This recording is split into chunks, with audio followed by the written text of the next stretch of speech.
¿Cuáles son los mejores solos de bongo en la historia de la salsa clásica? ¿Qué sé yo? La salsa me gustaba, pero nunca fui un super fan. Tengo una anécdota de salsa que les cuento. Y no es porque el disco es significativo y el momento fue curioso. Cuando yo hacía producción audiovisual, teníamos un cliente en Nueva York, le salíamos más baratos nosotros, ¿no? Y producía las cosas en México y se las llevaba. Y a veces las íbamos a presentar nosotros. Generalmente encuentros de vendedores a los que les presentas los nuevos productos que vas a lanzar el año próximo y les das los resultados de ventas y aplaudes a los campeones de ventas y animas a los que no son campeones de ventas, les das de comer, los paseas un poco y así animas a tus vendedores a que el año que entra salgan a vender más tus cosas. Trabajaba mucho con la industria farmacéutica. Me acuerdo mucho de trabajos que hice para Becton Dickinson, por ejemplo, una gran empresa farmacéutica. Pero una vez decidió que teníamos que producir en Nueva York. Y ahí vamos 6 mexicanos trabajando ilegalmente, ¿no? Pero íbamos como turistas, íbamos 3 semanas a Nueva York. Y la agencia de publicidad que tenía no me acuerdo si era en el Empire State o junto al Empire State, la convertimos en una compañía de producción con su foro de fotografía y su zona de sincronización por ordenador, por computadora, se sincronizaban las diapositivas con la música y el texto. Ese era mi trabajo. Y ahí estuvimos varias semanas. Y en el departamento de artes gráficas había 2 chicos dominicanos.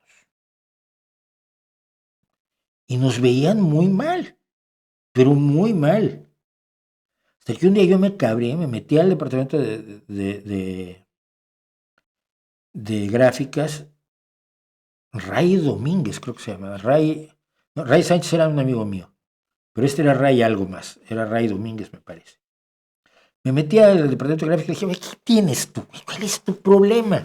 Mira, es como si, no, pues que ustedes, ¿qué? Venimos de México a hacer eso. ¿Cómo que vienen de México? Sí, bueno, nosotros tenemos una empresa. Bueno, no tenemos, somos empleados de una empresa en México y y pues venimos a hacer esto, pues no venimos a quitarte el trabajo, ni mucho menos.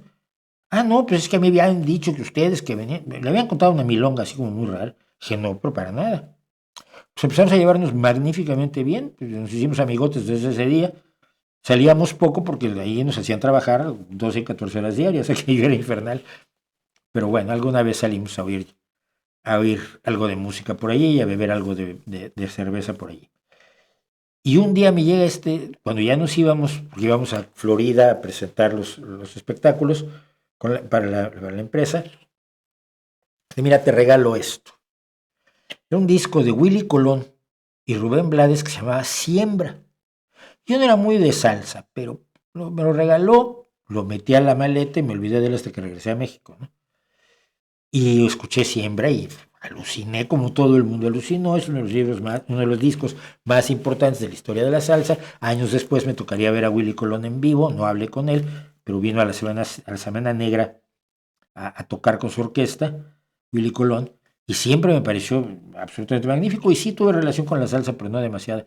Pero sí es muy entretenido al final que acabara yo con uno de los mejores discos de la salsa por enfrentarme a un tipo al que le habían contado unas cosas horrorosas sobre los mexicanos que tenían tomada la agencia de publicidad y que él pensaba que se iban a quedar a vivir allí, ¿no? Yo dije, no, pues en 2 semanas nos vamos a Sarasota a presentar esto y de allí de regreso a casita.